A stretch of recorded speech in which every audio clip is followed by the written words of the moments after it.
Ano na naman to? Una, pinagtanggol lang nga tayo sa mga babae. Tiwala sa ating mga lalaki, naging kaaya-aya na, naging okay na. Na minsan, ang mga lalaki ay minsan ay tama din. Ano na naman to? Aray ko.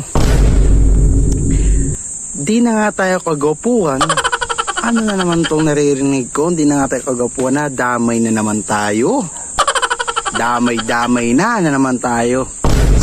Kahit hindi tayo kagapuan, dapat maging loyal tayo sa isa't isa. Hindi na nga tayo kagapuan.